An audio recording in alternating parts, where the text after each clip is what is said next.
Hello, everybody. David Wolfford here, author of AMSCO's Advanced Placement Government and Politics book.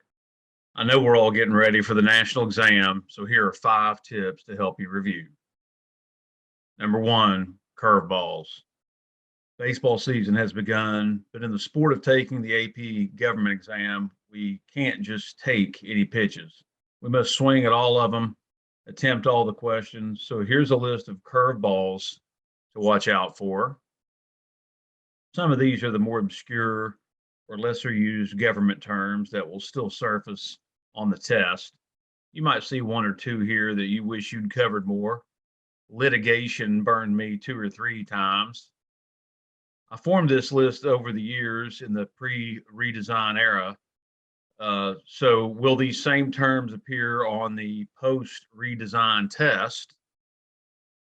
Uh, well, that we don't know, but I have bolded the term if it is found in the CED, and enlarged the word proportional to the number of mentions in the CED. So this list should be a good reminder of those forgettables.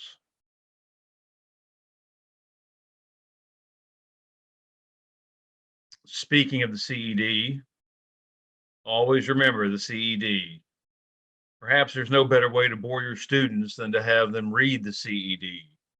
And nobody in their right mind would do that. But this document is, in many ways, the answer key for the test. Yes, it's a 200-page document, but the content section, pages 40 to 127, has about 60 individual pages for each of the 60 topics with these blue boxes. And notice some of them are a reasonable size. Some of them are small enough to fit on an index card. And the CED is free and accessible. It's a good way for students to just peruse a topic or peruse a unit, looking for key vocabulary words and things to remember. Make sure they know at least these basics, and they should be fine. Students should refer to the stats in FRQ number 2. Recall the format for style number 2, a quantitative illustration with a 4-part prompt. We have here an FRQ from my book following the chapter on the bureaucracy and regulatory agencies. It looks at federal inspections by the EPA over about a decade of time. Parts A and B ask for simple answers in style number 2, but a good way to secure points for those answers is to provide examples from the graph or table. Let's look at parts A and B a little closer. A asks to identify the year with the fewest total number of EPA inspections. That's fairly easy to do here. We can see that answer would be 2018, but I always have my students add at least one more sentence where they can offer the proof for their claim. So in A, they would say at minimum, the year with the fewest number of EPA inspections was 2018. But they should follow with something like, in 2018, the EPA inspected 10,612 facilities. They're taking the stat from the chart and assuring that it enters into the answer. B asks to describe a trend in the number of annual EPA inspections and evaluations. Well, take a look here. EPA inspections have diminished in recent years. Probably a good enough point for an answer in B, but what we should also do is go ahead and illustrate that the way they diminished. And here we see the point where that begins and the point where that ends. And we should work those two numbers into a second sentence to assure that B is well covered. For example, in 2012, the EPA inspected 20,077 facilities. For the following 5 years, the agency inspected fewer and fewer places. By 2018, total inspections had dropped to 10,612. Those answers are in the chart. Put them in the response, and it will assure that you are following and properly describing the trend that you have described initially. course, for C and D, if you want to take a look at the complete rubric, it's in the AMSCO teacher resource.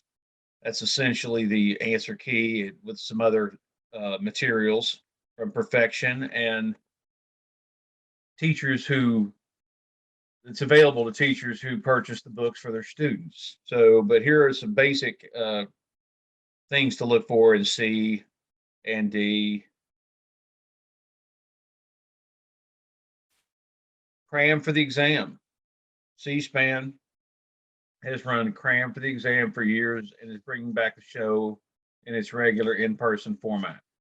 It traditionally airs on Saturday morning before the national exam on that Monday on the Washington Journal, a call-in show. This year's schedule is no different. The new hosts are Sunshine Cavaluzzi from El Dorado High School and Shoshana Adams of Valhalla High School, both in California. The show will air live on Saturday, April 30th, 9 a.m. Eastern. Past episodes of Cram for the Exam with Dan Larson and Andrew Conine are also available online from C-SPAN's video library. Chosen clips make an ideal way to review with experts outside your classroom. I have one of their first post redesign shows linked here, and this was after about a 10-year run of regular appearances on Cram for the Exam. So good way to take a look at things ahead of the exam, maybe use some clips this week. Finally, the exam will present students with several unknowns. College Board has shifted the course and exam from content towards skills. The FRQs include unknowns, a scenario or quote they've never considered, a data set they've never seen, a comparison case for FRQ number 3. The multiple choice questions will present unusual scenarios, quotes, maybe a political cartoon they've never seen. But don't worry, they just apply the knowledge that they've gained and let them know that. Finally, the test is on Monday, May 2nd at 8 a.m. local time. This is the U.S. Government and Politics test. 55 multiple choice, in which you have 80 minutes for free response, in which you have 100. Good luck, everybody.